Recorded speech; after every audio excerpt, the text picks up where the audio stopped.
Hello and welcome back to another Ball of a Passion episode, and this time it is the much requested Ball of a Passion predictions for the league and predictions for who's going to finish where and what we're going to do with this table. So it will be pretty much the same as last time, except we'll update them up given the window's now closed. I'm with George, I'm with Chris, and while we're waiting for people to come in, just how is everyone doing, and what are your initial thoughts on what we're doing today? Look, I'm excited. I think everybody's table has changed pretty drastically, some more than others. But I think that there was a good end to the transfer window with a lot of teams in terms of their ability to sign some pieces, some not doing the business that they need, but also the start of the season I think has been really difficult for some teams, and it resulted in some injuries that I think changed a lot of the potential, at least for me, with certain teams, and I think that's going to get worse. I mean, you even hear now with Romeo Lavia being out something like 6 to 8 weeks in terms of the ankle injury. Then you've got even the injury problems at Newcastle, which I think are significant. Between Joe Willock and Botman in terms of how they're able to really satisfy their potential for big challenges. And then you go into the mid-table, which I think is the most interesting battle. And we could have, a new team to kind of join the Aston Villas kind of last year of being a very surprise package. And I will keep my surprise package for a little bit later in the stream. But there's definitely a lot of interesting things to talk about mid-table wise. I think that's going to be the most flexible part of this prediction. And yeah, I think obviously the tables have changed because a lot of teams have made a lot of big transfers. There's players that weren't at certain teams that are up for Player of the Month. So like James Maddison is now up for Player of the Month. He started the season very well. How big an impact could he have on Spurs, for example? Because the title does say, will they win the league? A lot of people are very optimistic on it because they have scored, what was it, 5 versus Burnley, 6? 5-2 Burnley. Yeah, Brighton battered Newcastle. Newcastle have big injuries. Like Joe Willock was meant to be back by now, and then he's injured for another 6 weeks with an Achilles injury after a hamstring injury. How will he come back from that? Botman injured. How will guys like Nunez, Kovacic do at City? Like, I think there's a lot of questions that could really impact the table. And for me, I think the big teams like Chelsea still haven't figured it out yet. And look what would happen with Chelsea when Nkunku comes back, or Lavia comes back. I just think there's a lot of questions that could really impact my prediction. I'm not sure about how much Lavia's injury and Nkunku's injury really came into consideration for you guys. But yeah, I think mine's definitely changed. I know yours has Karen and George's as well, but what for you, Karen, was the biggest thing in the window that probably impacted your decision? I mean, teams signing players, I think, is obviously. I mean, we had when we did the preview before, West Ham had not signed a single player, and they've pretty much redone their entire midfield now. Obviously, Chelsea signed Caicedo. That comes into consideration. Lots of different teams have moved in the window. People have sold and bought players. So obviously that does come into consideration when you're talking about what's going to happen in this entire season. So yeah, I mean, look, I've changed a lot. I think Chris was saying before we got on the air, mine's has changed the most, and it has changed quite a bit because a lot has happened. And how you look in terms of the first 4 games isn't really relevant. I feel like we've been consistent on the channel for the past, I would say, since we started the channel, that you can't really look at the table till about 10 games in-ish, and then you can kind of see where you've started to really look. Let's get this out of the way. Chris made this video. All right, Chris made the thumbnail. Chris made the title. Chris is doing all the graphics. So this is all Chris. So Spurs, I'm not even going to finish this. I'm not going to even finish the sentence. That's all Chris. Okay. hopefully some people come in and enjoy But the video. Have you not seen a lot of people predict them to finish like first, second, third? Now that they've It's outrageous. A lot of people have had high hopes for them, given the start of their season, for sure. I think they're definitely the ones in the top 6 that people have maybe switched their opinion the quickest on, in terms of being anticipated to be quite low versus quite high. But look, I think even in the BoP predictions, we were very high as a channel on, what's his name, Ange Postecoglou. So he's definitely a manager that I know I said, at least in my predictions, that I thought he would do great for Spurs. And I think I even said in the predictions he will do as well as Mauricio Pochettino did, where I think he will get them up to Champions League positions, not quite this season, but he will get them to that status. I don't think he's good enough to win a league, but look, he's got a really good eye for talent, an excellent system, and I think that he, if given time, is going to give them a good platform to be a successful club again. And that's a worry. It's not as though I think that they're going to be a worry in terms of rivals for any serious challenges, because they're Spurs. They're incapable of it. But as a manager, I think Ange is phenomenal. And I think that also his talent ID is personally like one of the better talent IDs in the league. When you go to look at it, I think they just recruited a really top center back, Vuskovic, I think, but he's probably the best center back prospect in that age range. So he's definitely somebody that knows what they're doing, will get Spurs to a position of authority again. But again, they're never going to be a team that you take seriously, because they won't have the capability to actually get over the line. But I do think, there'll be somebody that's going to be fun to watch, I think, certainly. And, Basuma's going to get a new lease of life. There's a lot of players in there that are going to get a new lease of life. I think Pape Matar is somebody that I really, really love. Was very jealous that they kind of took him. But generally, I think it's just a team that everybody's going to think is going to play the more beautiful football. So maybe that's like the reason for the projections. But I don't agree with them being anywhere near the league, nor will they ever be part of the league conversation. So moving on from Ange Postecoglou, or whatever George said, and his bloodhound in Pape Matar.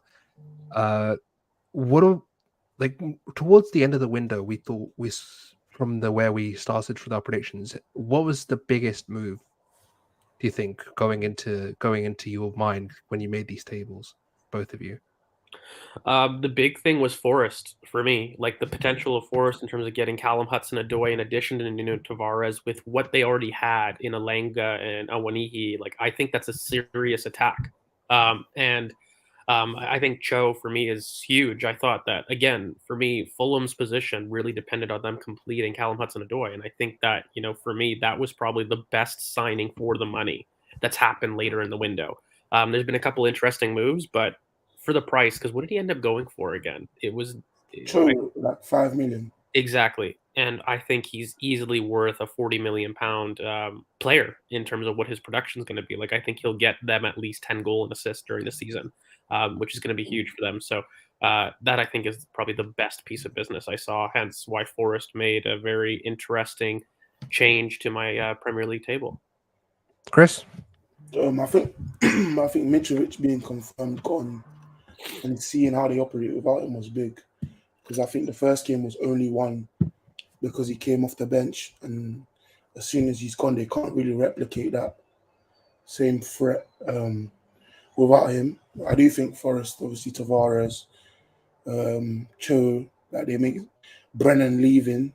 They made some big deals on the last day. How they'll play without Brennan and Cho being in the team, we don't know. We don't know if Alanga actually starts next game. We don't know if Cho starts. I think they've got some of the best transition options in the league right now, actually.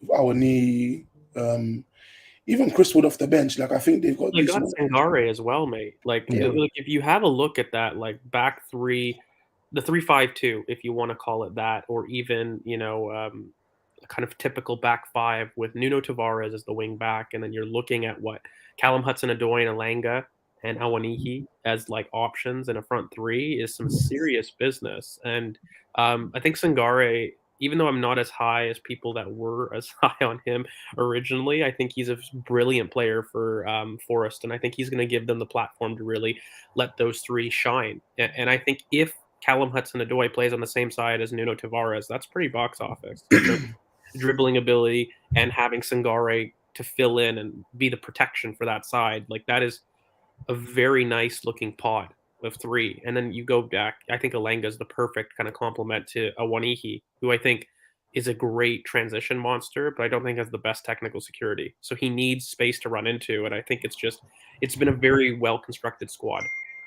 generally. But the one thing before I want to pass it off is Thabs. I know he's been a really good contributor to the channel, and it's his birthday. So happy birthday, mate. Hope it's really good for you. But guys, what do you think is probably the best or the biggest change in the last couple of weeks? So I know I said Callum Hudson-Odoi was that for me, but for you two, I'll go to Curran first. Like, what do you think was the signing that maybe, or the circumstance that changed your table the most? I still think it's Ward-Prowse to West Ham. I think we all know how Moyes structures his teams, and having Ward-Prowse being that set-piece specialist gives David Moyes exceptional, set piece balls that he can really put into the box, get into positions, the free kicks, everything. And we all know that David Moyes' territorial ball, moving up the pitch, moving through the thirds, winning fouls, winning duels, and trying to get through.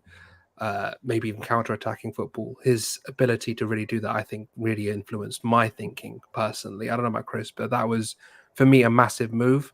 Obviously, Kudus as well, but more James Ward-Prowse just because of how Moyes operates and how he, structures his team, especially offensively, because his teams are obviously built to be stout defensively, but having that ability to switch on an attacking option in that set piece, that's something very, very crucial, I think, going forward for them. Yeah, I think at his peak as a manager, probably they were one of the best set piece teams in the league with Fellaini, Leighton Baines, Tim Cahill, like players of great aerial dominance and able to put the ball in the box consistently. Like this season so far, they have been great from set pieces. They have scored in the counter with Bowen consistently and Antonio. And away from home, they've been strong, which surprised me. Like Luton away, they won. Brighton away, they've won. So if they continue to be strong away from home, I think that would be good for them. But also Forest away from home has surprised me because last season they got like, I think 70-something% of their points at home. And so far this season, they've played 3 of their 4 games away, and they've got wins in 2 of them. So I think they have been good away from home. So they're a transition team, though. You know what I mean? Like, especially how they built their team now. I would expect them to maybe flip the script from last year, where, like, I think most teams that kind of come up like that, they end up having the security of home as being something really beneficial. Like, you look at Leeds and Ellen Road. Like, you look at some of the past teams that have done well since they came in the league. The home form was the first season. But I think that Forest, the way that they've constructed the squad, it's built for an away team. Like, I would argue that Forest could be one of the more physical teams in the league, generally, in terms of people going there. And it's why I thought that our game was actually really important to get a win against, even though that we dominated. And it wasn't as close as people made it out to be. But still, I think they're going to take a lot of teams and a lot of points off a lot of teams. But I probably agree with some of the comments about maybe West Ham probably moved the most for me. Like Forest, I always had mid-table. I think that they had a better window, but West Ham, in terms of the end with Edson Alvarez, Ward-Prowse as well as Kudus, I think that's an important way because before I had them near relegation, right? And I think that they've moved up kind of to top 10-ish, top 12-ish in my mind. So they probably did the biggest jump move, if that makes sense, going from something like 16th, 17th to considering for the top end of the table. But what about you, Chris? Who do you think is like the most surprising or the biggest mover since the end of the window? Biggest move.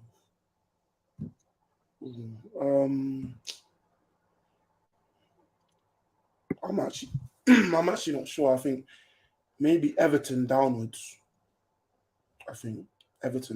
Just simply because of how they've started. Obviously, DCL is not fit. I think he played the first game.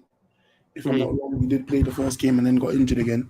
But Beto did look good, and they just couldn't deal with Sheffield United. It was very weird. Sheffield United, obviously, there's no awful teams in the league, but they just couldn't really deal with Sheffield United in transition. And despite having some of the best athletes in midfield in the league, they were still very poor at tracking runners, staying compact. So I think Everton's had a weird start to the league and did change in my table. But you guys can go into your relegations, both of you, whoever wants to go first. You go first, George. Yeah, go on, George. Do we have it coming up at all, Chris? I'm about to. Okay, solid. I think that relegation didn't really change for me at all, if I'm really being honest. So I think my same three were the same relegation three that I had, and I think I haven't really seen anything to change my mind personally. So maybe it's like a little bit of a reminder for people. I still think Sheffield, Luton, and Wolves are going to be the teams that I believe to be relegated. And I think I worry about Luton probably the most, just generally. I think they probably have the worst quality there, but I think those three, they're interchangeable. But I think those are three of the teams that I don't see getting out. And I think Wolves have probably had the worst end to the window as well. Like it was even when we made these predictions, it was bad, but they didn't do anything to address it. And so it even got worse. So I worry about Wolves generally. But yeah, I think Wolves, Luton, and Sheffield are going to be my bottom three. I have changed. I have gone with well, there it is. I've gone with Everton. I love Sean Dyche. He's my guy, and I really do think that they should stay up. Like theoretically, they should stay up, but that they really are just that team just doesn't feel like it's clicking. And I know we're only 4 games in, but there's just nothing. They've produced nothing that has made me think, okay, this is a team that can at least get lower mid table. I just think it's just maybe it's reactionary. I don't know, but for me, there's just something that isn't right, and I don't feel like they have the goals. I don't feel like relying just on their new striker is going to be enough, and I just think that there's something there that just isn't right. And yeah, I've gone with Everton. The other two obviously the same, and then for fairly obvious reasons, I think Luton. Look, Sambi, good luck, mate, because it's going to be a tough season for them. They don't really. I don't see anything that really moves me to believe that they'll finish anything above 20th.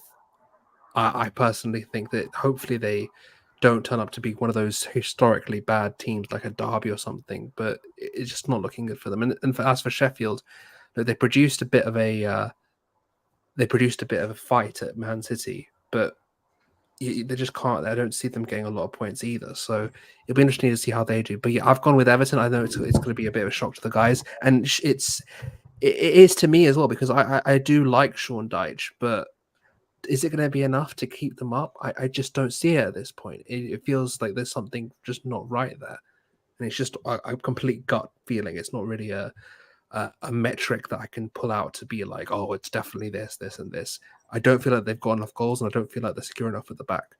And I prefer Wolves just because of I feel like Gary O'Neill just has the ability just to be able to stabilize them a bit more. And given for what he did with Bournemouth last season, I feel like that's more of a better fit in terms of being able just to stabilize and keep a team up. And obviously, Sean Dyche is a master at it, but that Everton, the squad there is so toxic. I know Iwobi, no replacement for Iwobi, no Gray either, no replacement for Gray. It just doesn't feel very, very, very stable there. So yeah, Everton for me.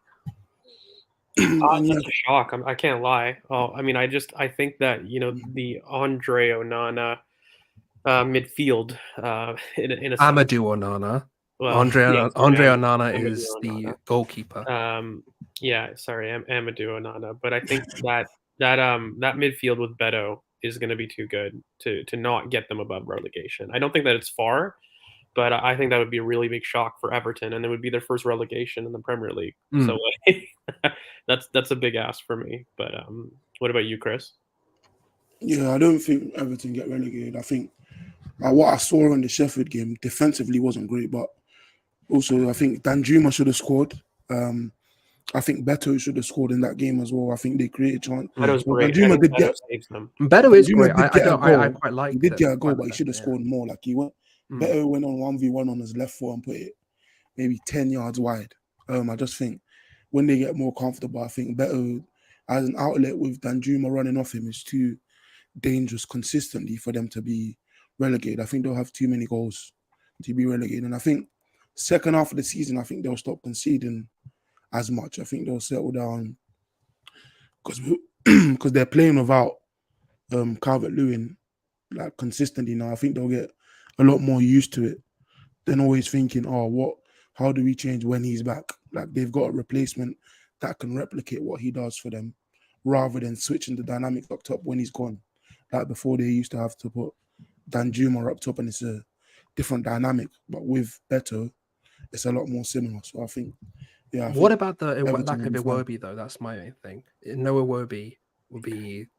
It's a flat midfield, but I think with relegation, what you need is goals. And I think that the three teams that we've got here don't have the goals that Everton have. And that's going to fundamentally be it. And especially when you've got the type of midfield that they can sport Everton, they're able to sit in and counter. Like it's not something that I think will get you very high in the table, but it'll be something that will save you against relegation. And I don't think that Luton, Sheffield, I think those are the two that are almost guaranteed for most people to go down. And then it's between whether Wolves or Burnley can be in this scrap with Everton. And I just think that Everton have a midfield that can battle, but also get goals with Beto. And they will solve the Dominic Calvert-Lewin dependency. But the thing is, it's one thing. Like Beto goes down with an injury. They have Dominic Calvert-Lewin. I mean, he's not. Who also can go down with an injury at any point. So, well, does Wolves have a better goal scoring threat? I don't think so. I mean, no, not really.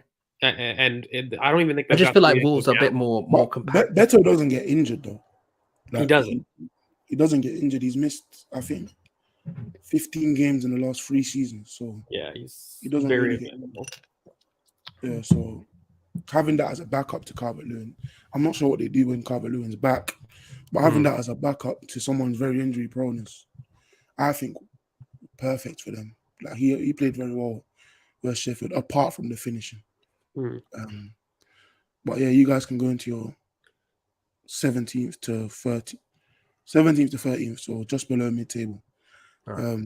I'm gonna bring up for you because I know George doesn't remember his. So Karen, you can go first in that. Like, who do you think will be in the just below mid-table but escape relegation? Yeah, so I have Burnley 17th, and I think that's pretty, I think, standard. I don't think anyone's going to dispute that. I think there's, as we said, there's going to be about 3 teams in Everton, Burnley, and Wolves that are going to be in that scrap for relegation. I think the other 2 are pretty certain. I think Burnley. I struggle with Burnley. I was very close to putting Burnley down, very, very close. It was between those 3 teams, and I think that Burnley will have enough but it's not looking good for them. I wouldn't be surprised if they go down either. And with Wolves as well, I just think that with Gary O'Neill, I saw what Gary O'Neill did last season, and I feel like there's enough in that squad with him to get enough, if that makes sense. I think that I wouldn't be surprised with any of those 3 teams going down. But for me, I think there's something there with Gary O'Neill that's enough. And then I've got Fulham. I think Fulham are going to have a drastically different season as compared to last season. No Mitrovic is going to be massive for them. I think they are a very well-coached team, though, and I do think that will keep them up. I think a lot of this, actually, genuinely, a lot of these picks are generally just picks either on the manager from 15 downwards. 15 to 18th, I think, is all manager-based. And I just think that if Sean Dyche had maybe one more player in midfield, I would have him where Fulham are. And I just don't think they have that. So, yeah. And Palace and Forest, I think Palace is pretty standard. I think they haven't had a great window. I think they've had an okay-ish window. and they'll stay enough to keep them up. And then Forest in 13th as well. I think we've talked about them quite a lot. I think they have a very, very good squad in terms of going forward. I just think that it will take them a bit of time just to gel because of the amount of signings they've made. So I would have them a bit higher maybe if it was next season they managed to keep all these players. But yeah, I would say 13th is fairly standard for them. I think that would be fairly good. And I think Palace, look, I'm going to say this. I think that Palace need a bit of stability in terms of how the club is structured in terms of Parish and Hodgson have a proper manager come in and work with that squad, because there is stuff there. Elise, you've got a good centre-back partnership in Gueye and Anderson. There's a good defensive midfielder in Decore there as well, who they managed to keep. So yeah, a very good set of players there. But Hodgson, I just don't see him cracking into a place where you can push for the top 10. So 14th, I think, is where I've had them. And Forest, we've just mentioned as well. So that's where I have people. I think the only thing that I'm surprised with is like Wolverhampton being so high. Yeah. I think that's probably the only thing. Mm. And you've probably just switch Everton, but generally speaking, I think that the tables are pretty similar for most of us. I think Fulham, they're lower because, and they're 15th for all of us, but I think they're lower because they didn't do the business with Joe. Joe leaving is why they've kind of stayed where they are. I think Chris, the only thing we'll let you go through, but really our tables, the only difference is Forest and Palace. We have the same table, except for Forest and Palace.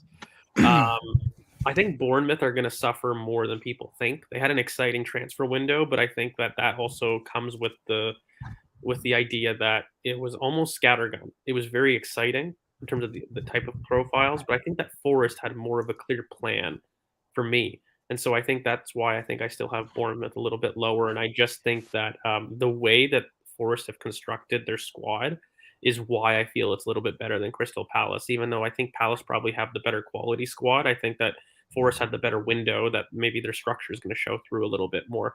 And I think Palace, for them to really go up a couple places, they really needed to poach Eddie Nketiah. Like, they needed another striker, I think. Yeah. Because right now they've got a lot of good pieces. They've got a lot of good ways to compete with teams, but I don't think that they have enough of a goal threat there that kind of makes sense. But they've got such talented wingers, right? Like, they've got such talented ball players there that they're going to do well. Burnley, I think we all struggle with Burnley, but I mean, I know for me, I just don't think that we've all got the exact same position as well. Yeah, I don't think that they've got the quality to really do much more than what they've got right now. And I think that Company had a really dream season in the Championship, but I just think that the quality of players that they've got won't be able to replicate what they did last year. I think they did well to get Maatsen back. It's important for their season to have that, but just generally they don't have the squad quality to outrank some of these teams. And then I think from 16th to 13th, it's about goal scoring potential for me. And so I think Fulham just have a little bit more goal scoring potential than Everton, and Bournemouth have a little bit more goal scoring potential than Fulham, and Palace, I think, have the best of that group. Really? With Solanke? Yeah, of course, because I think Solanke will get a lot more guaranteed goals, but I think Palace have more threat generally. You'll get all the. I think Palace with guys like Eze just get off so many shots in better areas. Yeah. Than a Bournemouth, and Eze has had the most shots in the. I mean, I've got what do you call it? Bournemouth a bit higher. His deal broke down. He refused, even though Chelsea agreed it on the last day. Yeah. But so I personally have Bournemouth a lot higher than you guys. I think they're going to be a team that's my, in terms of like teams that I would think overperform. They have the stability. Their manager seems to be a bit more exciting and a bit more forward thinking. I've watched a couple of their games. I haven't watched all of them. I've watched a couple of their games, and they seem to be really funneling the ball to Solanke very well. So I do think Solanke would be someone that you'd really want to watch out for this season. I think that there's definitely a lot of potential for Bournemouth there. I'm surprised that you guys have them a bit lower than I do, but yeah, fair enough. I mean, the other thing is with Forest and Bournemouth, I think, because those are the two teams I feel like I've done like a lot of business, let's say that way, a lot of players. I feel like there's going to be a bit of a bedding in period for Forest as opposed to with Bournemouth. I feel like Bournemouth, I disagree that that was scattergun. I feel like they kind of they profiled their signings a bit better than Forest did. I think Forest did. Really? Yeah, really. I think Forest did a lot of very good business, Alanga and Sangari specifically. But I do like what Bournemouth have done. I do like what they've done in terms of preparing for this season. So, But you think it's been less scattergun though? Because I mean, Forest have built for this 3-5-2. I mean, Callum Hudson-Odoi, yeah, Sangare, Nuno Tavares, like it's all. Maybe the but I think quality isn't as good. the last two names for me is what's decided it. I think Tavares, Origi. Yeah, Origi as Origi. well. Yeah, like this is the thing. Tavares, is it going to be? I don't know what Tavares will bring. I don't like Tavares is a very good attacking outlet. Let's be clear, but we've seen him at Marseille. We've seen him with us. Like he's got a 2 out of 10. He's going to play higher though. He's playing as a wing back. He's not playing as a Yeah, left of course back. he's playing as a wing back. But the thing, he played as a wing back for Marseille as well, and still got red cards in goals in the same game. Like this is Tavares we're talking about. Like he's got a very good upside, but he's got a very very low downside as well. So there's definitely things that I feel like there's definitely things that I'm not as high on. And Hudson-Odoi, I understand the profiling of it, but it's still a massive risk. Like it's still like this is a guy that isn't I exactly don't know got the because you look best. at Bournemouth, right? Like they've got what they did: Sinistera, Max Yeah, Aarons, Patrick yeah. Kluivert, Romain Favre. They've got Milos Kirkits. Romain Favre left as well, by the way, on loan. Mhm. So he's not going to play for them this He's not season. playing with them now. So then they got Alex Scott, Traore, and Adams. Like to me, that doesn't scream like the basis of a 4-3-3 midfield that they're able to field right now. It doesn't scream like a 3-5-2. It doesn't scream a particular formation with what they're going to But do. do you not feel like with Cho and Tavares, you've got a lot of more doubt than you would say an Alex Scott or even a Traore? I think they're a bit more. You know what you're getting with those guys. Whereas with Cho, it's like the ceiling is great, but there's not. He can also just do nothing either as well. I think when you pair them together, yeah, it's a that lot partnership does better than anything that Bournemouth is able to field chemistry wise. They might have better individual player picks, but they're not towards a plan. Like that's why I think it's more scattergun as approach. And I think like when you do look at it, look, Tavares is a hugely powerful runner. We know how chaotic he is as a dribbler, but pairing him with Callum Hudson-Odoi on the same side with that technical security, there isn't really many wingers. Getting though. Are we going to get a 20-game season out of Callum Hudson-Odoi this season? That's fine. Even if we get 20 games out of him, I think No. I don't even think he might reach that. We don't know what we're getting with him. He didn't do anything at Leverkusen. Then I'll make a bold prediction. Callum Hudson-Odoi right now, bar the PNP that everybody wants him to have since his injury, it doesn't matter. He's going to have one of the better final balls that we're going to see in the league. I think he's going to show a level of technical security that everybody needs, especially with Nuno Tavares, who's going to do the running for him, and he's going to look a brilliant player. He's going to show United what they should do with Jadon Sancho. That's what he's going to show with Forest. I think that they're going to have a platform for him to be able to show it. I also think that he probably won't start every game with Alanga like starting so well on the left wing. Yeah, Alanga is another option. So if he does get injured, that can happen. But I also think like the 3-4-3, like they even got Murillo at centre back. Already started the season very well. Like his final ball has been very strong. He got two assists in the same game for Awoniyi and Chris Wood. I just think the dynamism and the variety in attack they have is better than a lot of the teams that we have from 13th down. Even the whole league. Let's be clear. I have them 13th above all the other teams. Like I think the way ways they can score goals in open play. I don't think they have. I don't think they've had a window that pushes them into like top 10 consideration or top maybe 12. I don't think I have them top 10. I think we're all debating kind of similar positions. The one thing that I would be surprised with generally is if the 15th teams down change much. Like again, I think the biggest shock here would be Wolves for me. I'll maintain that's the only shock in the table. I think everything else is pretty hook or by crook. I think we're debating semantics. But Chris, are you ready for the next stage of this? I'm about to put it in, but we were speaking about Forest. You have them 12th. Yeah. We have them 13th, me and Chris. So we have them 13th. I think they just scored too many goals to be below anything. And Bournemouth for me, I agree on the 14th just because I think they will have growing pains. They don't score enough goals. And they concede too many goals, and they always concede first. Actually, they've conceded first. They do concede first a lot, yeah. I think they've conceded, including the preseason game, they've conceded in 6 straight first and 4 out of the 6.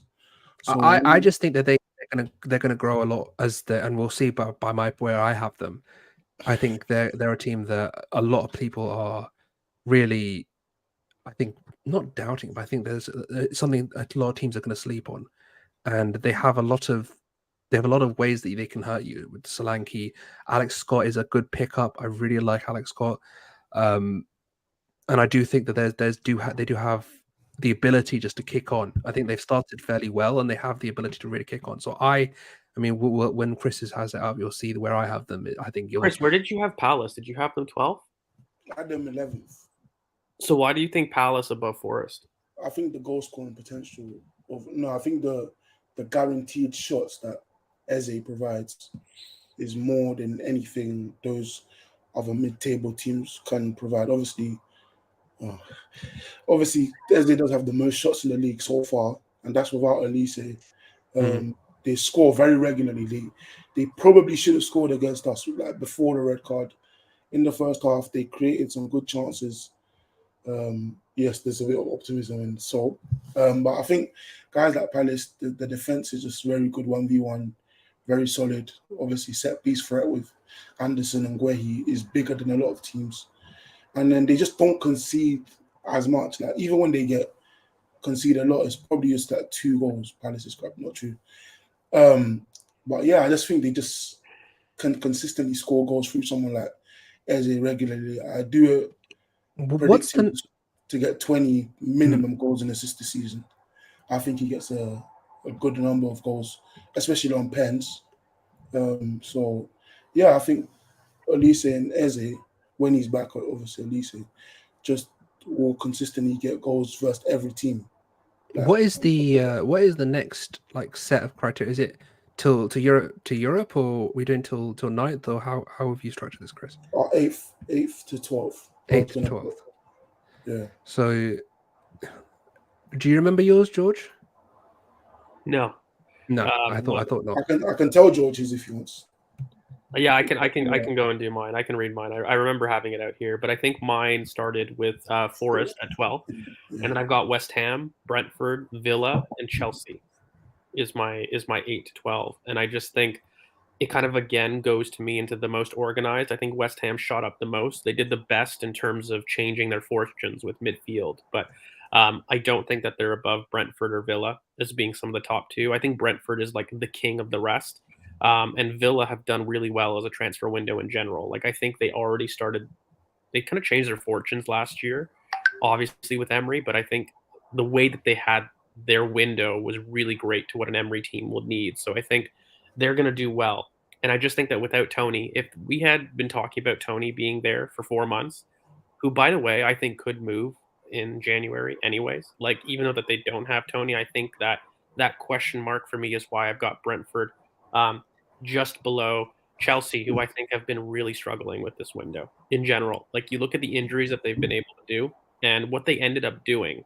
I think Cole Palmer is an excellent signing, but I don't think that, he solves a lot of the issues that they've got right now in the back. And fundamentally without Lavia being able to be there, and without Nkunku for 4 years, like they're going to really struggle to make Europe, in my opinion. And I still don't know where their goals are. And remember, folks, 4 years still means 4 years left on the contract. So, I just think like I can see them getting Ivan Toney. By the way, like I can see this. Like I really feel that they're going to buy Ivan Toney in January. And I still want them to get Vlahovic personally. I think that would be a fun move. It would be better because he's the worst player. But yes, exactly. Let me when I say fun, I mean better for us. But yeah.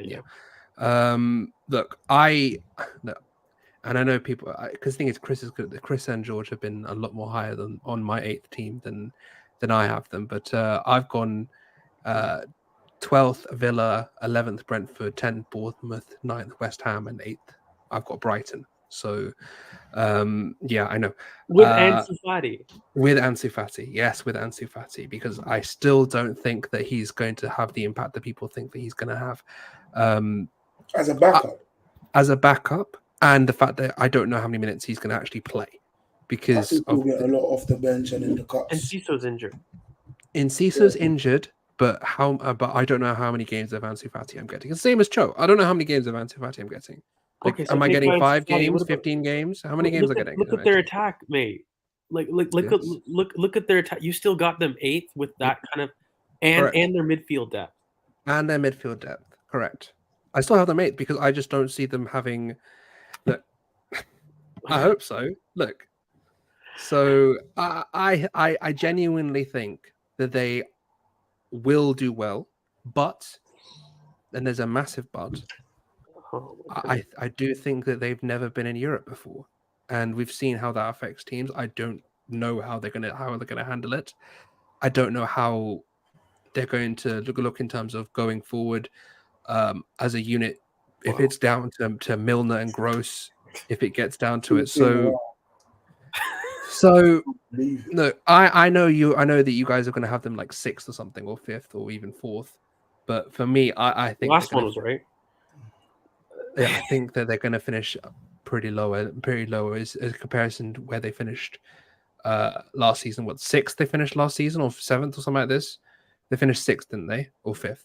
Yeah, they got finished 6th and they got better. They finished 6th. They got better, but they've also introduced another competition in, and other teams have gotten better around them. So I think that they'll finish 8th personally, 8th, 7th, somewhere around there. I think that's a fairly good space for them.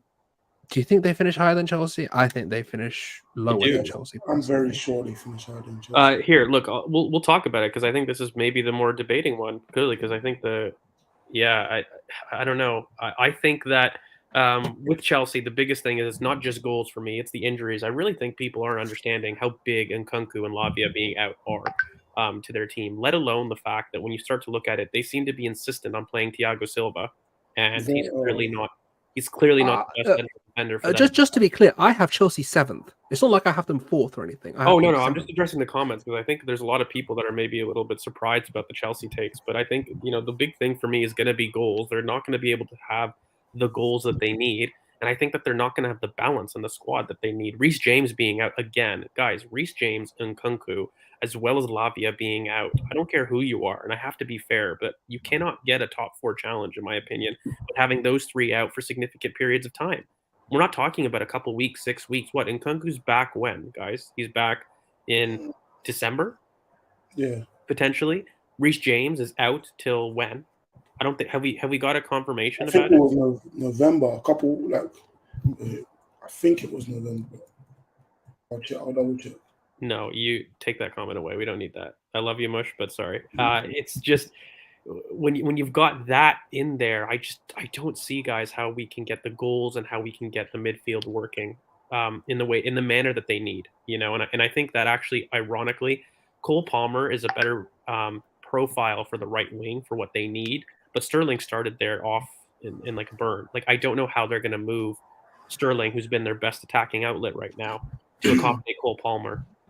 So I don't think that Chelsea are going to be able to do it. Again, I'm going to make the prediction now. I think they buy Ivan Toney in January, and I think they solve this goal scoring issue in the second half of the season. But the damage that the first half of the season did to injuries won't allow them to be much higher than European places for me. Well, yeah, I checked and Poch said couple weeks, and then day by day. So that's at minimum October. And they've got cup games and stuff versus Brighton. I think versus Brighton. So yeah, for me, I have Chelsea 8th as well. I just think Thiago Silva is just a big issue that they won't walk away from. I think he's very pragmatic, a lot more pragmatic than I expected Poch to be, but I think he's a bit scared. Because I think when a lot of managers get into this Chelsea job, you have so much talent that you have to make look good, so much talent you have to make look worth it and all this stuff. And then, even Mudryk might be injured on international duty with the cramp and whatever. And they're saying he's lifting too much weights. Reece James is always injured. And he's probably going to get injured again after he comes back. Gusto was okay, but I think him being so involved in the right creatively, he hasn't looked that good. And Sterling started the season well, like the first 2-3 games, but And last game, Jackson just can't hit the back of the net. I think they create a lot of chances for him, but he just can't score. Even open goals, he's putting over the bar. So I think, Chelsea just don't score enough goals. And then with their backup 6 getting injured and Caicedo looking a bit flustered, I think they're going to suffer for a bit. And by the time they get okay with it, the teams around them don't really have Europe. Like Spurs don't have Europe as well. Brighton have Europe, but I think they've got backups like in attack, that their attackers will still remain fresh in the league. Like Ansu Fati was a big addition for me. He was a big addition for me because when they play Europe, when they play cups, he can play, and Mitoma stay 100% fit. Even if he doesn't get injured, Mitoma will stay 100% fit. So that's why I don't. In order to answer this, by the way, Tony is what Harry Kane was for Poch. He fixes their wide players because he does all of the playmaking that you're not asking them to do, and all you're asking them is to run into space. And Cole Palmer and Sterling, or even Mudryk, like that's all they need. They just need to be able to run into space to finish. So, I mean, immediately you fix that, and you actually give an option for Chelsea to receive between the lines, something that they don't have. And by the way, one player that we haven't talked about, Carney Chukwuemeka, also injured. He was something huge for that. So I think, Tony would be very vital for them. But again, hasn't happened quite yet. So we won't talk. And also, their midfield dynamics are very weird. Having Enzo higher than Gallagher doesn't make sense to me. Yeah. You know what the weirdest thing about Chelsea is? Crashing the box. So we saw Gallagher have so much success crashing the box, and that's why people thought he was worth 40 million.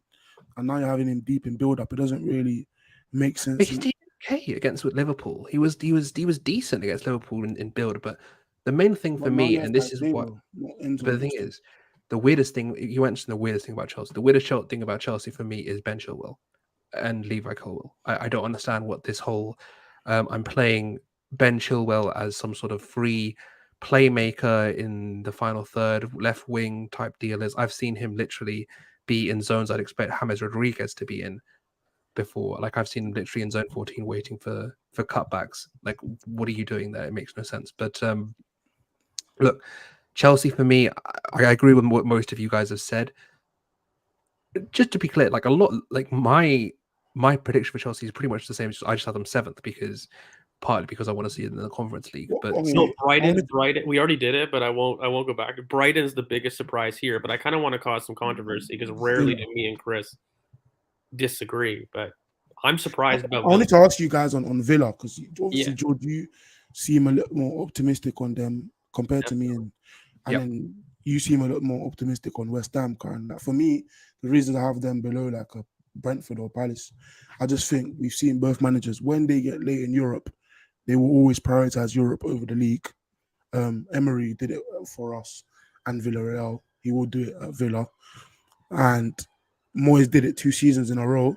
So if we do see them get to the quarters, the semis again, he will prioritize that over the league. So that's why for me, West Ham will just like drop a little bit. But why do you have them 9th? Like Villa. Why do you have Villa 9th? Okay. And why do you have West Ham 9th? Like, you go first. Simple. I'll go first because Moussa Diaby. That's a huge signing for them and a huge signing in need of what they needed. When you have a look at the center backs, I don't love them, but they'll do brilliantly for Villa. Torres is awful, by the way. I hate him. But he'll do brilliantly for what he needs Unai Emery team to be, which is sit deep. He won't put him as a high defending the last line. Like I don't want Pau Torres in a progressive team, but for an Unai Emery team, he's exactly what he needs. And by the way, that connection between Pau Torres to Diaby, I think is going to be hugely important over the course of the season. And I just think that when you look at some of the things, Yuri Tielemans, who still has yet to even really get into play at Villa, I think it's been a brilliant signing in terms of Tielemans, Diaby. I think that with what they already have, and we haven't even talked about Zaniolo, who I think is going to have an impact on the squad.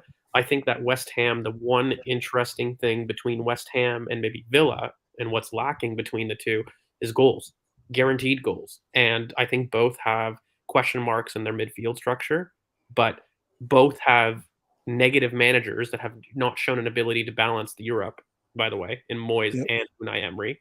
So that those cons are the same, but Emery just has way more goals than West Ham do. And so that's simply why I think that they're. But I also think Villa will concede more than West Ham do. I just think West Ham will keep games closer like across the league. Like you They'll won't see. concede more I don't shots think as we'll see. well. I don't think we'll see a West Ham concede 5 versus Newcastle like Villa did. I don't think. Potentially, but I mean, look, I don't care. They can get blown out every now and then. I think that basically the Please don't cons are get the blown out, same. Jesus Christ. The cons can be applied to both of them. Relax. Like I don't think that they've got more or less cons than each other. Their big concerns are the same thing, but the one thing is goals. And I think that with Moussa Diaby, he's going to get you out of transition moments where even if there are big transition games, which is going to be an Emery and it's going to be a West Ham thing when they struggle. I think I deal better in transition, and I kind of done that in my table, by the way. Like the teams that I believe have the more goals and can deal with transitions are higher generally for my team. So yeah, I think for me, like Antonio and Bowen throughout the season have proven that probably over 2-3 Watkins and seasons. Diaby, though. I think Watkins at some point will go on a big like no goals for maybe like 10 straight or something. I mean, Like has that. he scored this season? Maybe he has, but I don't. Has he? I don't think so. He's And had he's an starting to get assist. some pens now. Douglas Luiz is taking the pens. Yeah. So, but yeah, I think Bowen has scored in 3 straight away games. Another one of these stats that I love putting in. But yeah, Bowen scored in 3 Diaby? straight How's away he done? games for the first time since 1930 for a West Ham player. But yeah, I think West Ham just have good goal scoring potential and will keep the goals down and can score goals from set pieces. That's why I have them a bit above. But I also think if they didn't have Europe, like the 3 teams I have above them, West Ham and Villa would probably be above all them 3 teams. But they do have Europe and those other teams don't. And yeah, I just think a bit of bias into it. Yeah, I just think that in terms of why I've got West Ham, I think they're the best team outside of those top 8 teams. I think their midfield is very balanced. I think that Moyes has a good plan. I think getting Mavropanos at the back, it gives them a bit more steel at the back as well. They've got decent goalkeepers in Fabianski and Areola. I think that they're a very well balanced team and they can compete for that top 10 position. Brentford, the main thing I would have them top 10, but it would be just the no Tony stuff.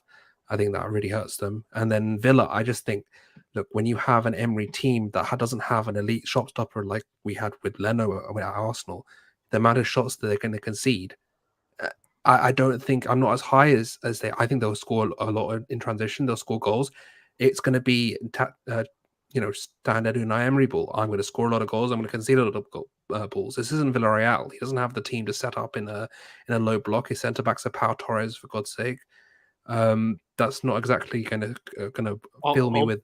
I'll be honest. I kind of I've heard this a lot, and I think it's a little bit narrative. I'll be honest with you. I really think that Unai Emery has learnt from his lessons of the past, and I think that this is a lot of hope. He hasn't though. Done. Like, where was this against Newcastle? If he's learnt his lesson. Like if he had learnt his lesson, then surely he'd be able to be a bit more compact against a team that he doesn't have the players that he's ever going to switch styles completely. But I just think that generally, no. But you're saying that he's learning his lessons, but he hasn't compiled a squad that could say that. No, but he hasn't compiled a squad that I would say has shown that he's learned it. Does he? Pau Torres isn't going to stop transitions, is he? But he's not going to be playing a high line. I don't think it's not even about the high line. It's just the spaces he leaves in front of his block.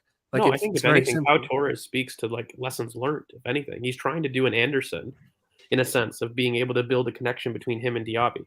Like that's the hope. Like the hope, and he's by the way, he's bought passers from deep because he's hoping that he's not going to build in a midfield block. And I think that's not just Diaby. Leon Bailey has been very strong for them in transition. Very season. That combination did wonders when they won 4-0. Was it? Who did they beat 4-0? I forgot. Yeah. But that did wonders for them. But also, I think they're not facing Anfield and St. James Park always. Like these are very different games. Like using those as justifications for him doing a high line consistently for a season is crazy. Like he's always done that, by the way, against the big teams. He's just never done that as a general rule of thumb. And I think that when you look at it, look at the passers from deep that they've accumulated right now to release the winger outlets that they've got in addition to Ollie Watkins, not just Tielemans. When you look at kind of McGinn in terms of what he's able to do, when you look at Jacob Ramsey in terms of what he's able to do, Pau Torres, Longley, he's done long passes from deep to release outlets, and he's going to bypass the midfield. I think if they do go toe-to-toe with other teams in the league, not many can do what Newcastle did to them, and still they should have scored more. Villa shouldn't have only scored one in that game, and Newcastle did have Barnes and Wilson come off the bench and combine for 2. So it's not many teams can replicate what that does to a team. Like having Barnes, Wilson come off the bench with your leader getting injured, Mings. Like they're not gonna have Mings get injured every single game to destabilize them. So I do think that 5-1 was blown out of proportion. But yeah, I just think on the break, even in Europe, I just think they will have success in Europe just because of how the team's built. And it's Emery as well. He does know how to set up a them. team in Europe. He does brilliantly in Europe. He will pick Europe. Like when it gets to April, May, and they've got a semi-final in Europe, like 2 semi-finals the week after week, and they have a big team. Like which one's he gonna prioritize? Not even a big team, just a game. He's gonna prioritize Europe, and then his players. And it's conference as well, isn't it? So it's not like it's going to be. It's not going to be I'd say like when we face Atletico Madrid or something like this, it'll be a fairly bog standard team that he'll be able to beat. So he'll prioritize it. I think the irony is like in this thing, we should move on to like, the actual European places, but just with me and Chris, because I like controversy between me and Chris, we don't rarely have differences. It's Palace and Villa that we have very different opinions on generally. I have Palace quite low and Villa opposite to you in terms of where I think you think. I think we all understand Brentford, West Ham being very good players, and I think that we just have 1 or 2 different positions between the two. But I think the biggest threat, we've already talked about the Brighton of it all, but I think, Chris, between me and you, it's the Villa and Palace projection. I think obviously Palace, I just think you're 1 Europe, but 2 Palace, just like 2 players for me there guarantee at least 30 goals and assists in. At least in Eze, like they'll probably both get minimum a 10-5, like 10 goals, 5 assists, or 10 goals, 10 assists, 5 goals, like minimum. Plus, like Edwards on 2-3 goals already this season. Mateta will chip in with 7 goals. I just think they will just get goals, like little goals that you don't even expect them to get. They will get, and they don't concede anywhere near as much as the other teams around. And I think it'll be very close from 8 to 12 or whatever. But yeah, I just think Villa. When Europe comes about, will drop down the table. That's what I think. And also, West Ham for me probably could have been higher. I probably would have flipped them. Like logically, I probably would have West Ham 9th or something. But yeah, but I can't have them above Palace because they're a London team, innit? So like, my heart can't put them above Palace. But yeah, West Ham, Bowen and Antonio guarantee 20 goals away from pens. I just think that's ridiculous. Like, West Ham have very good goal threats. Like Bowen is guaranteed 12 league goals. Antonio was guaranteed 10 league goals before they changed the dynamics. Last season, he scored 10 in 4 straight, I think. 4 seasons straight. So I just think with that, plus Ward-Prowse and Agurd and Zuma on corners, I just think they've got so many goals.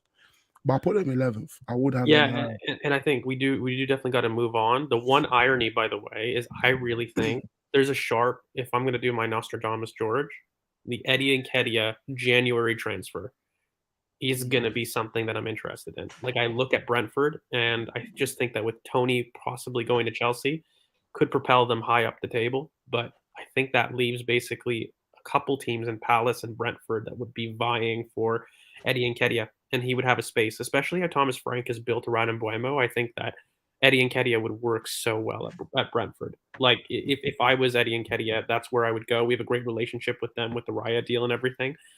I could see that being a transfer that could work, but also Palace would do so well with Eddie Nketiah. Like I think if Eddie goes to any of those 2 clubs in January, we could see a difference at the table here.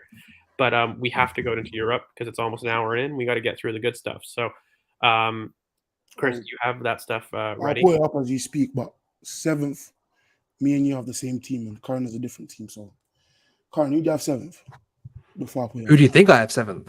No, I know who you have 7th. No, George. I know you. I know you. I don't know, Chelsea, because you said it early in the stream. I didn't think he was listening. Yeah, I have Chelsea 7th. No, I think it's going to be closer than people think. This whole 7th to 5th bracket. I think honestly, there's not a lot of places where I'm like, there's going to be like a gap. Also, I'm not selling Eddie Nketiah. I'm saying the likely outcome, because Tony is likely to leave, Nketiah will be pursued. It's not a matter of me wanting to sell Eddie Nketiah. but I think that he will be sold because there's going to be a reaction to Tony being bought in January.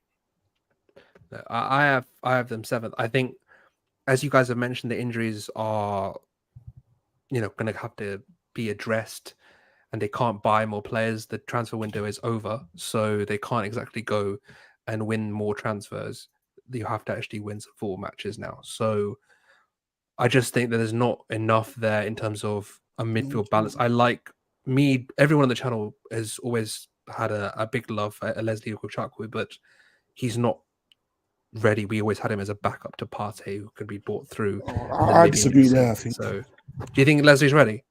Yeah, I think I would pair him. Like me personally, if you're going to play Enzo he's their higher, best actual 6 profile. I think if you're going to play Enzo higher, you have to take Gallagher out for Leslie. Let Caicedo step up a bit, like Gallagher does a little bit, like be the. But would you toss him in against us, for example? Yeah, Leslie, 100%. He's the best tackler in that team. He is the best tackler in that team. And he's the most athletic. And I think with the way that team is set up, they're fine. And I just think as a lone 6, like if you want someone to take less touches to release, like Caicedo, he won't be a lone 6 though. Like Caicedo will be deep with him, and Gallagher. Yeah, he'll be holding his hand. But the thing is, I think when you put it on him to do that, I don't think he is someone that will take you to a top 4 race just by himself. Like you have to really. He needs some more depth in that 6th position, because Caicedo isn't a 6. As much as they try and say it, they're not. He's just not a 6. And I don't really see the point of having Enzo and Caicedo, even in a pivot. Doesn't make much sense, because I think in a pivot, them two together, if Carney was still here, Enzo, Caicedo, Carney looks very good. Yes, but Carney isn't here. No. So if you're going to play even Enzo, Caicedo, and Carney will be back next month, and Kunku. Carney will be back next month, and I would do Leslie, Caicedo, and then I don't know, with Enzo it's a difficult one because he's not. Enzo will have to play now. He's their star. They've made him their star, so Enzo will play. It's that simple. I'm just talking about the dynamics of the team. But you know what the thing is for me? I feel like Enzo and Caicedo should be competing for one spot. God. Do you guys not think that Enzo and Caicedo should be competing for one spot, and they've spent the most money there? I think you can play both of them together. You can. Tell me as how. A pivot, like just swap Enzo and Gallagher. Yeah. Simply, yeah. Just swap Enzo and Gallagher, and Caicedo will help Enzo in build up. Because I think Enzo has obviously progressed in like. But do you think Enzo has the engine for a box-to-box role? Yeah. He will have to. Look, Enzo's best as that. He just can't be responsible for any defense. But Enzo needs to be higher up the pitch. You can't. I don't like him. I don't like him higher up the pitch. I like him. Look, if I was building a team and profiling Enzo, he has to be built in the same way that Verratti should have been built. Correct. Okay? He is a deep lying playmaker that absolutely doesn't have to be ahead of the ball, but should be played behind the ball to play passes wherever he wants. And the thing is, I personally don't like Enzo in that first. I think he like on this, like around the center circle. That's where you want Enzo. You want him just in that pocket, being able to spray passes. The Tony Cruz, the Verratti, like those. I think he's a behind the ball 8, just like a Tony Cruz. Let him dictate. But I don't. But the thing is, the key there is 8 though. He's not someone deeper that's going to be. I'm having like a double 6, for example. Him and Caicedo, he will be the 8. But do you want? But even Caicedo, I don't want Caicedo being the deepest. You take away like literally the best part of Caicedo. It's worse for his game, but the balance isn't bad. The balance is great. But they're also playing a 3 individually for Caicedo to be playing a 3, so he won't be as deep. Yeah. Also, what about the rest defense? What about that? Enzo tracking back. He's not tracking. He's deep in a block. That's why he's behind the ball. They play a 5. Yeah, sure, they do play a 5. But the thing is, I'm still in Poch 4-2-3-1 mode. But I don't know. I find it interesting that that's we've got him up now. I think they could go on a run and shoot up the table, but I just don't see it happening. I just think the midfield dynamics. Hey, George, come on, man. There's no Brian in this. What? Persisting with Thiago Silva. There's no Brian in this. Yeah, he has Brighton. You know where he has Brighton. Anyways, Brother, yeah, come them on. persisting with Yeah, Thiago. you know, Silva. right, Brighton. Yeah, everyone knows where he has No, Brighton. no. You You're know he has crazy. You're Brighton. actually mental. What, fourth? Yeah. All right, man. They've Yeah, got immense goal scoring. We'll go to that. But the also, one thing yeah, that we should talk about is United. Me and Chris have them equal there. you're a lot more optimistic on them, Karen. I am. I think for I have me, them like fifth. United just we saw how we played them, keep them in their half, and they can't really break past your front line. A lot of teams will probably sit off them a bit and not high press them, and they won't know how to figure it out. Varane's out, right? Varane is out. I just think their midfield dynamics look weird. Bruno, Casemiro, Ericsson. Bruno didn't look good at all without touching the ball much. Against us, obviously, you probably are getting a lot more touches with other teams. Anthony's suspended, right? Suspended. Yeah. So we probably see Bruno right wing. Bruno right wing shift, Mount moving to midfield. So Mount and Bruno on the same pitch again. I just fear for them, honestly. Hoyland's people saying Baldy's a fraud. Bro, I'm the biggest proponent for Baldy being a fraud, but the point is that squad does not finish outside the top six for me. I think why not? That, wait, which Man United? Where's Man United gonna? Who's gonna actually take over Man United in terms of top six? Not talking Tottenham. tops. Tottenham. Yeah. I have Tottenham in sixth. Newcastle as well. Yeah, Newcastle are top four for me. Okay, but you're asking. I think Chelsea could even finish above them if United go far in Europe. Chelsea could go above them as well. I just don't see. No, but the thing is, right? People saying like genuinely, if he doesn't finish top four this season, that is a fraud season for them. Is it not? Come on, the amount of 100%. But he is a fraud. Like I don't agree that this is a very good manager. I don't agree it's a very good team. And I think generally speaking, ignoring all the allegations and the issues that you've got between Sancho and what you've got between Anthony, they don't have a team that's able to build up effectively. They don't have a team that's basically able to press effectively. They've got the one thing that they're good at, which are transitions and goals on the counter. And that's it. Like they're not able to dominate games in the way that many top six teams can. And so the only reason that Chelsea are lower than Manchester United for me is because of the injuries. If we were talking about squad and squad potential, Chelsea are a lot higher, but they've got so many injuries that you can't not take that into account. No, of course. For me, but my thing is I do think they've actually got.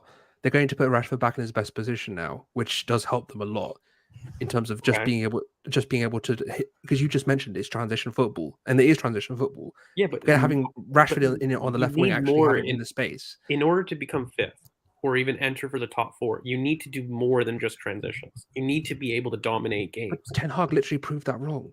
He literally finished top four with pretty much transition. No, I don't think not with the quality of the teams there, like only coming back at the end of the season. Like Liverpool only came back at the end of the season. From February, I think they were like the second best team in the league. Yeah, like with a Liverpool being Liverpool from the start of the season, and the injuries, like the players. Yeah, but that's why I don't have them top four, because Liverpool finished above them. Yeah, obviously, but with last season, you're saying they finished top four. Liverpool was the team that finished fifth, and United probably only finished above them because of Liverpool being injured for half the season, really. And also United with Europe, how fit will they be? Shaw's out, Malassia's out. Dalot is going to play there, but will Dalot stay fit? He does get injured at some point in the season, every season. Yeah. Moran's out. We saw Lisandro run away from Arsenal. Will he play next game? All the issues in the dressing room. Let's be real though. How many points do you reckon between fifth and say seventh or eighth? Oh, like minimal. Like I don't think it's going to be a very. This is what I'm saying. Genuinely, the main reason I think fifth to sixth and seventh I think is a toss up. If you could trade Man United and Brighton with your table current, I'd get it. No, a bit more. I'm not doing it. I don't have Brighton finished in top six. I just don't. I just think if United got, if Chelsea were not, if Reece James was not even the whole team, if just Reece James was here, I'd have Chelsea probably above United. But he's not fit to October. Same as Carney, not fit to October. Even when they're back, will Silva get dropped? Like, there's just so many questions with. Like, will Poch be expressive? Like, will he? The thing is, there's questions with all four of these teams from fifth to eighth. United have have the the most. most questions of the traditional top 6. Chelsea's is purely an injury issue. It's a Yeah. matter of not fielding the players that they can. United have the most holes in their team. They have more holes than Chelsea. They have more holes And than they've got Tottenham. dressing room issues. Like, Yeah. how will That's the Garnacho main being thing for me. not Garnacho, sorry, Sancho coming out Anthony. publicly with that, Anthony being potentially arrested. Yeah. There's just big issues. Plus injuries, plus Shaw, Varane, Malacia injuries. Casemiro will probably get injured at some point as well. We'll probably get reds at some point as well. Like, there's just so many questions for United.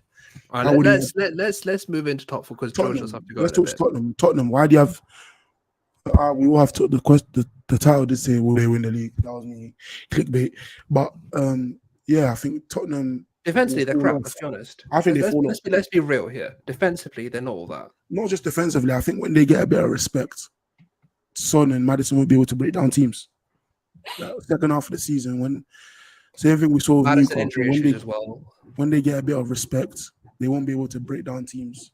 No, but the thing is, I said this on a different stream. Like they had a similar start against when Nuno came in. They started on fire, and then things kept in. I think it's a bit more than that. Like I rate Ange as a manager quite a bit. Yeah, I think he's definitely a good manager. But my thing is, and it's quite simple, I think that this squad needs a season or two, and especially with, as we mentioned before, Ange's talent ID being pretty decent. The signings that he'll bring in will come, but they'll be brilliant. His signings will be brilliant. I'm not worried about that. I think the one thing that with Tottenham that if I would worry about them genuinely is that I don't love the balance of their midfield and I don't love their defenders, and they do need better defenders generally speaking. But that's easier to fix with structure. And so for me, the biggest thing is they've got the goals, they've got the build-up ability that these other teams don't have. And they're not restricted by injury as much. I think one thing, though, Maddison will get injured and he will lose 10 games of the season. That's like almost guaranteed for me. Yeah. And I don't see an effective replacement between the lines for them. So I would worry about that. The one thing, and I'll just say it quickly on Newcastle, is their injuries are horrible for the start of the season. It's the Botman effect. And we spoke about that. And I thought you'd have them higher just on how the conversation went. But I also think it's just that how long will it be? He's not even answering. How long it will be? Eddie Howe's not answering. That's worrying for me that it's not a 2-month delay. It's more. And if you're telling me Botman's out of that Newcastle side for more than 2 months, then yeah, you can kiss top 4 goodbye. Like that's enough to derail you because they don't have a good enough replacement for that. And so that would be my only issue with Newcastle. And yeah, Tottenham, I think that they are easy to rate highly, but tough to rate as a squad. Like I think they're easy to rate high just because of their stars, like the quality they really have, the way they score goals, the way Maddison was just putting the bomb corner from 20 yards, the way Son run past 2 players and put it bomb corner. It's very easy to get overhyped on seeing that, like them 2 score goals. Really, like Son had 25 touches and scored 3 goals. Like that's crazy. Like that shouldn't really happen, but it just did. And they will score goals. He probably gets 15 this season. Across the whole season, Maddison will get injured. And when he does come back, he doesn't really do well straight away. He takes his time to get back into things.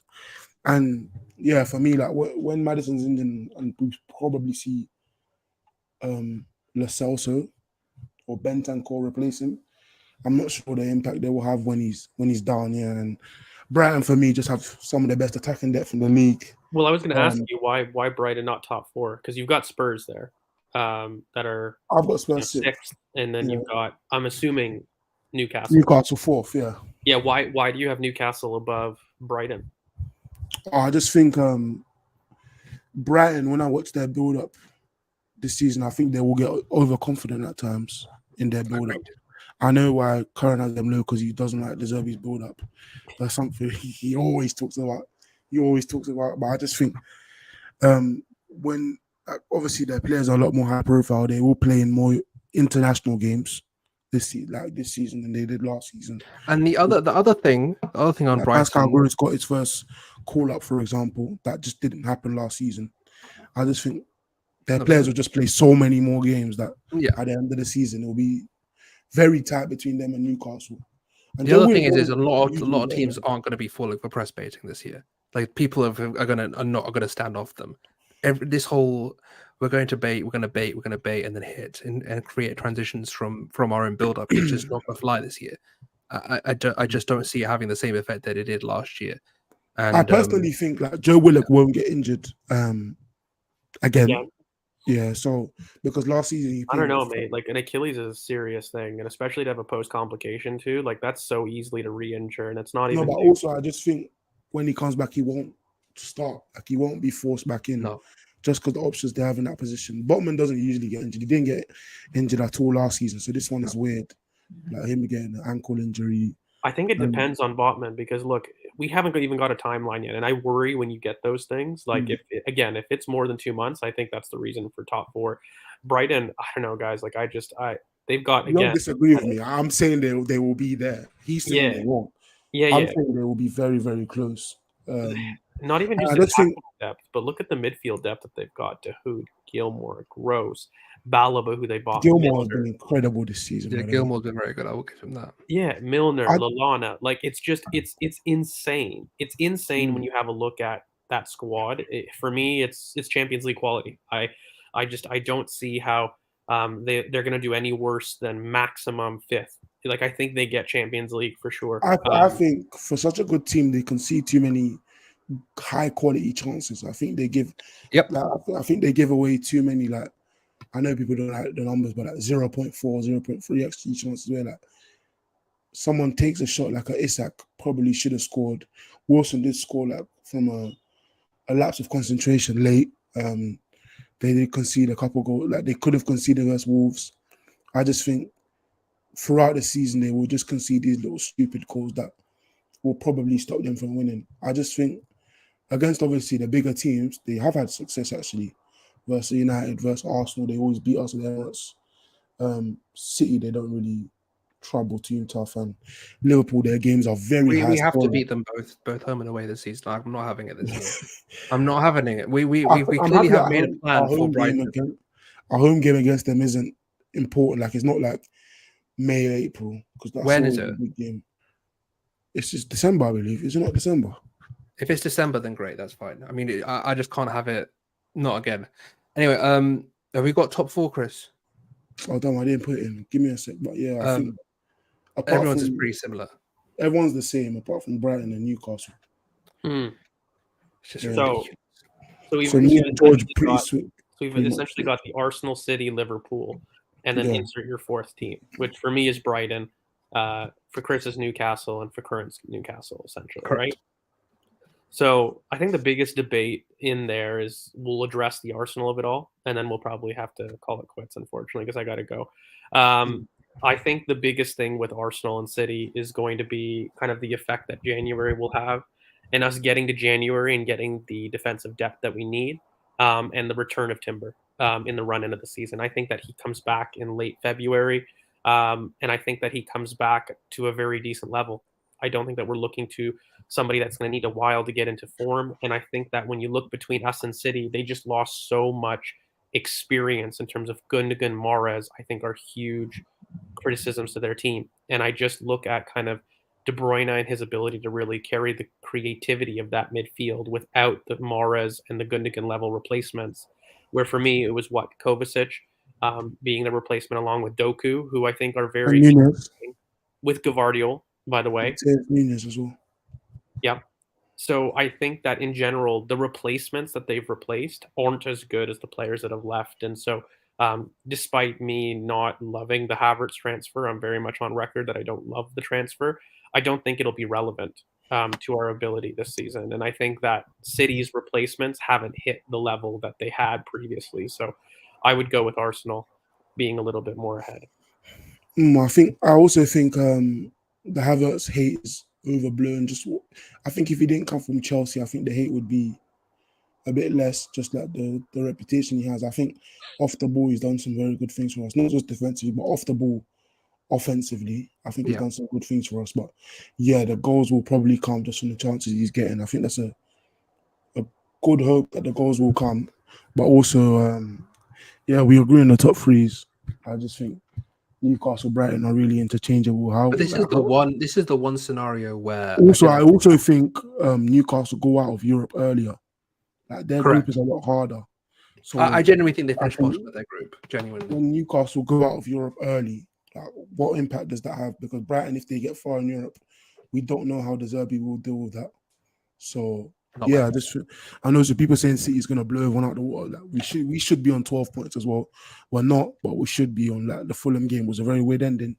We've dominated pretty much every game on and off the ball, I think. So yeah, I'm very confident on our chances of winning the league. I just think also later in the season, we have an experience that a lot of those players don't have. Like the players in the spine of City, Gvardiol and Kovacic, Nunez now, added don't have the experience that our players have from suffering last season. I think if we get to that same stage, I'm actually happy we haven't had this perfect start. It takes away the pressure of having a perfect start, of having all the records of. The thing is, when you have that won so perfect many start, games in a row. people are constantly looking for when it's going to end. It's building up the pressure. Not even just that, just the record. Like after winning, you see 50 points in 19 games, stuff like that. It's just, and then the World Cup break is I think it was very detrimental to even us as fans. Like the expectation went through the roof, crazy. But yeah, I just think being behind City and really chasing is a lot better for the mentality than being hunted. I just think yes.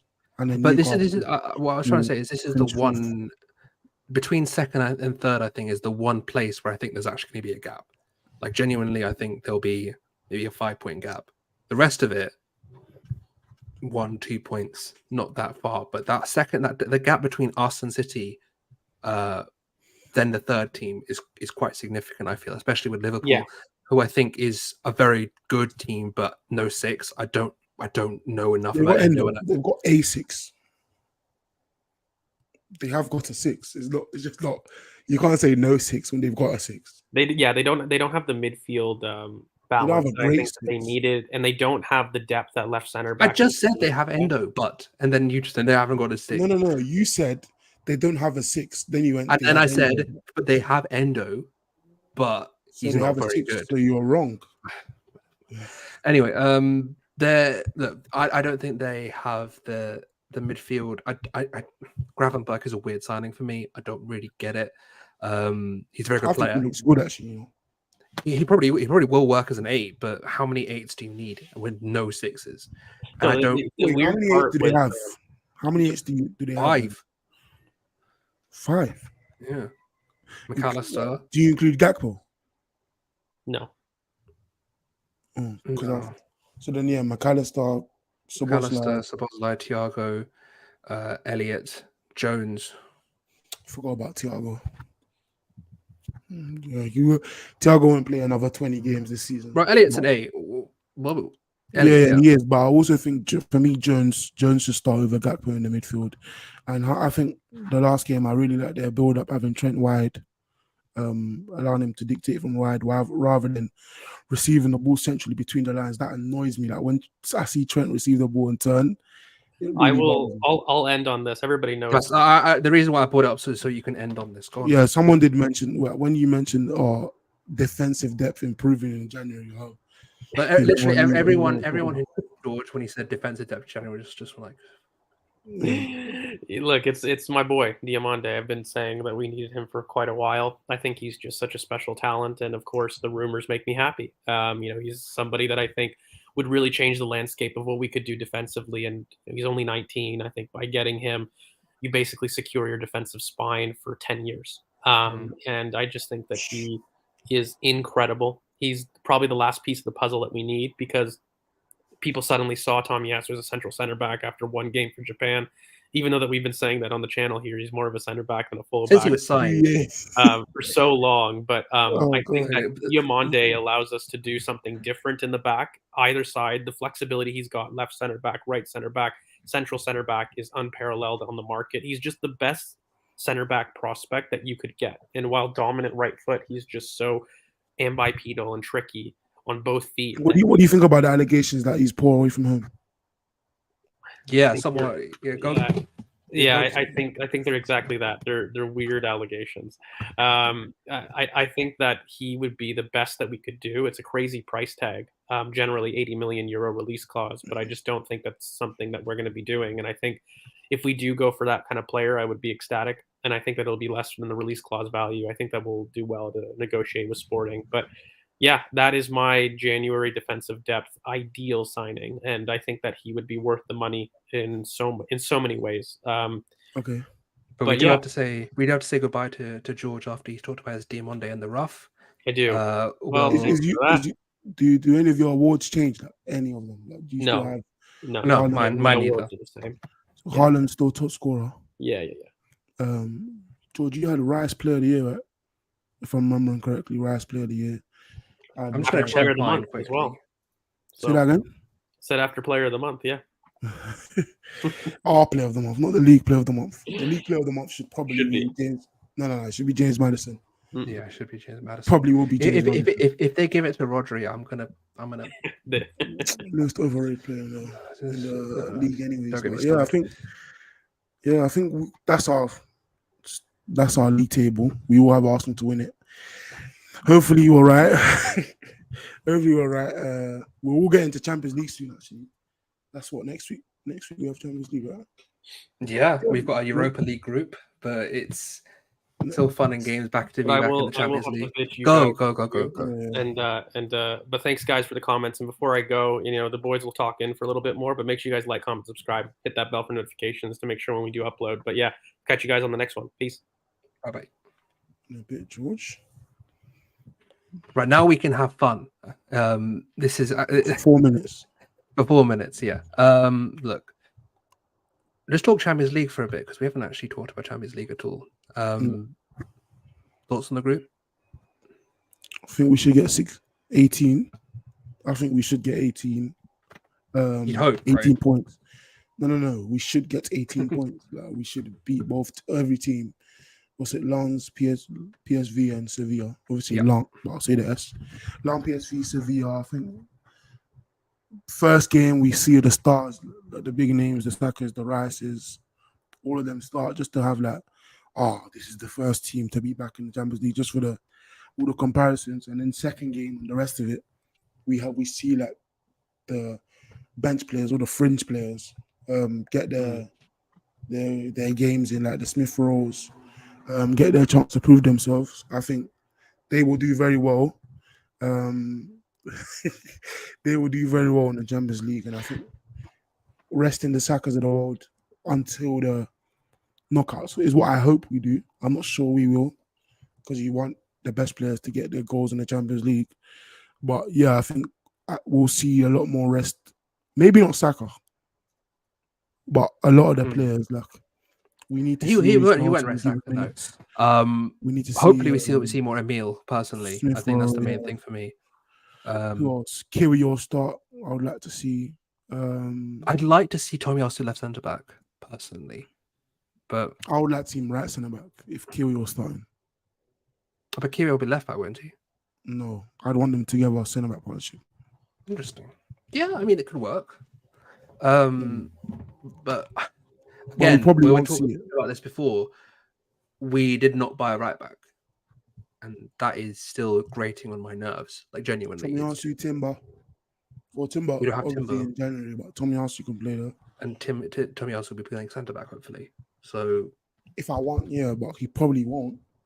We want it, and we've wanted it for 2 years, but he won't. First stream with Tomiyasu.